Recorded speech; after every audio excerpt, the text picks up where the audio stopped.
Hello friends, this is Ramesh Panikar here on behalf of KNA. Today we are discussing part test.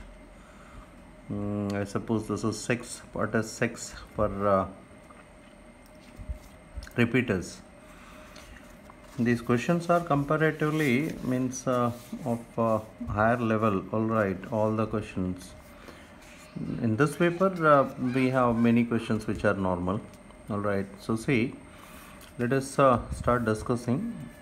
We have question number 46.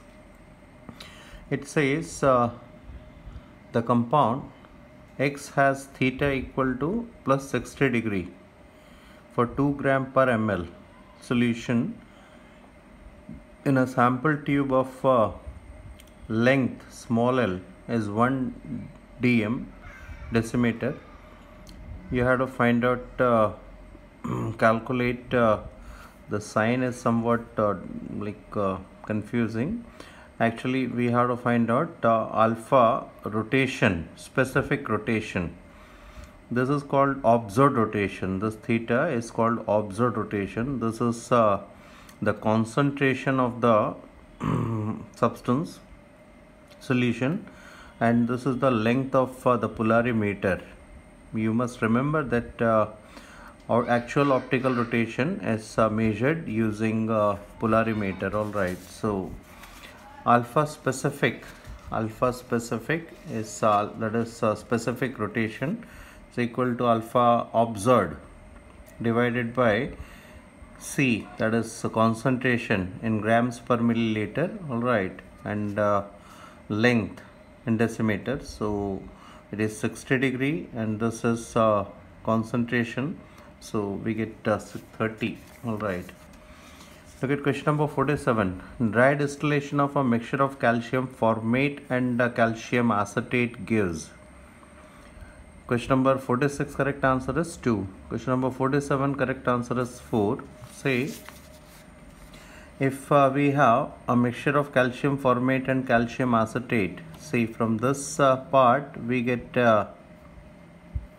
calcium carbonate, alright, and this we get methanol, HCHO, and from here we get CH3COCH3, and by combining these two we get CH3CHO, CH3CHO. So we get all three products, methanol, ethanol and propanone. Alright. Question number 48. Look at question number 48. Propanoic acid is treated with the ethanol. Alright. In the presence of concentrated H2SO4. So this is esterification reaction. Then it is treated with the Grignard's reagent, XS. So let us see this reaction. The correct answer is 48, first option. Look at this reaction. This is esterification. In esterification you must remember one more point, that it is not the hydrogen of acid which takes part in reaction, rather it is the OH of acid and H of alcohol. So here you will find one more question which is very important, that is since OH bond breaking is taking place in alcohols, the reactivity order of alcohols follow 1 degree, 2 degree, 3 degree. Alright. Anyway, so we get ester, and in any acid derivatives except acid amide, acid derivatives are COZ, means the Z is either ClBrI, or in case of acid it's OR, like here it is OC2H5, or in case of anhydride it is OCOR. Grignard reagents when react RMgX, remove the Z in the first step, MgXZ. Alright, so what you get is RCOR. This R comes from Grignard's reagent, and then again it is treated with the RMgX when we say excess, like in this question it was mentioned it is excess.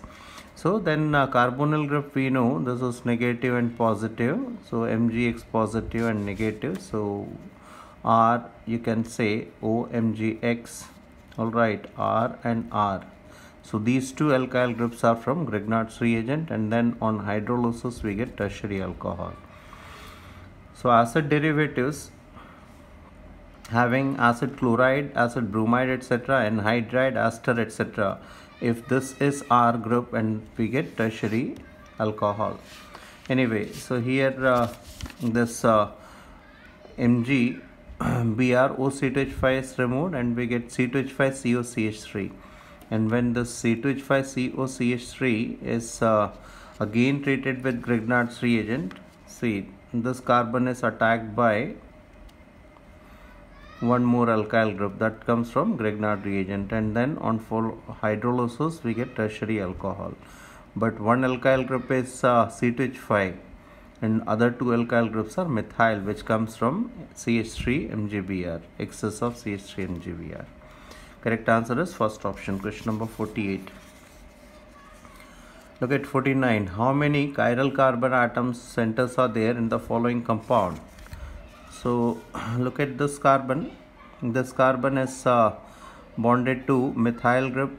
On left hand side we have CO, this group, COCH2, and again this is CH C2H5.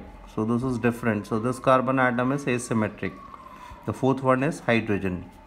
Here also methyl, alright, then COCH3 C2H5. Here it was COCH3 and then CH2. So again this is also chiral carbon, and these two are also chiral carbon. So there are 4 chiral carbons. Okay. Question number 49, correct answer is third option. Question number 50. How many stereoisomers are possible for the following molecule? So in such cases they can exhibit geometrical as well as optical isomerism. So what you have to do, just find out the value of n and then use 2 raised to power n formula. That is best way. Like here, or on this double bond, there is this is one stereo center. This carbon atom having double bond is one stereo center. This double bond is again one stereo center, so 3. And now look at this carbon atom. This is bonded to C2H5, CH3. Hydrogen is also there, and this group. So there are 4 stereo centers. So 4 stereo centers means 2 raised to power 4. That is equal to 16. Question number 50, correct answer is second option. Question number 51. Which alkene exhibit optical isomerism? So it is 51 is third option. 3-methyl, say it is 1, 2, 3, 3-methyl pent 1-ene. So this carbon atom is chiral carbon, bonded to this ethyl group, hydrogen, this CH3 group, and CH2 group. Alright. Now look at question number 52. Question number 52. Which of the following conformation of cyclohexane is chiral? So this is means on T2 dimension. To explain this question is very difficult, so it is better if you remember, like here chair form, this is not chari, it is written chari, chair form, CHAIR, chair form. Chair form has center of symmetry. If you can learn, it's alright, very good. Boat form has a plane of symmetry, so that's why these two forms are not optically active. The third one, twist boat, it is better you remember that in cyclohexane twist boat form is optically active. Alright, it is better if you learn this. Question number 52. Now we have question number 53. The number of structural isomers C8H18. If these kind of questions come in examination, see, and in the last, if you have some time, then you can attempt such questions. Otherwise, it is very difficult. Like it took me also around 3.5-4 minutes. It is correct answer is 18. So I'm not drawing all the structures. All right. You can try, and you can if you have any problem, you can contact me. Question number 54. In which of the following compound the boiling point. So this is very simple. In COH group we have a strong intermolecular hydrogen bond, and between two carboxylic acids we have this kind of hydrogen bond, and this is very strong because over hydrogen we have a strong positive charge due to this electronegativity difference, and on CO this bond is also like due to high bond polarity, like this electron pair can be shifted to oxygen for some time, due to which oxygen acquires a strong negative charge. So these bonds are very strong. Alright, and between two acid molecules we have two intermolecular hydrogen bonds, and they exist as dimer. Here you will find one more question, that is in carboxylic acids, if you take pure carboxylic acids like acetic acid, you will find that the molecular weight is just double. Why that thing happens? Because of dimerization. Alright, it is not 60, you will find 120 molecular weight of acetic acid. Whereas between alcohol we have hydrogen bond, but it is comparatively less, means the strength is and we have less number of hydrogen atom, whereas here we have 2 hydrogen bond between these molecules, so their BP is comparatively high. And in butanol we have only dipole kind of attraction, which is comparatively weaker than hydrogen bond. Alright, now look at question number 55. Question number 55 is question number 55. How many spatial orientations are possible in the following compound? So again 2 raised to power n is the best formula. Alright, so we have this carbon atom, look at the structure. We have this carbon atom which is stereo center. Now around the single bond, since these two benzene rings at ortho position, we have large groups, bulky groups, so their free rotation is restricted, so they will exist like this, not like this. They will exist like this in two different planes. Alright, so this one can be considered as one stereo center. Alright, just like double bond. So 1, 2 and 3. So we have 2 raised to power 3, that is equal to 8. Okay. Question number 5, 6. The number of stereoisomers formed by the, again same thing, 2 raised to power n. Look at the structure. This is 1 and then 2. This is allenes.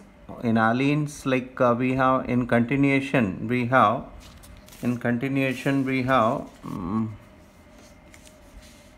1, 2, 3. Actually I made a mistake, that is alright, means we have one more double bond here.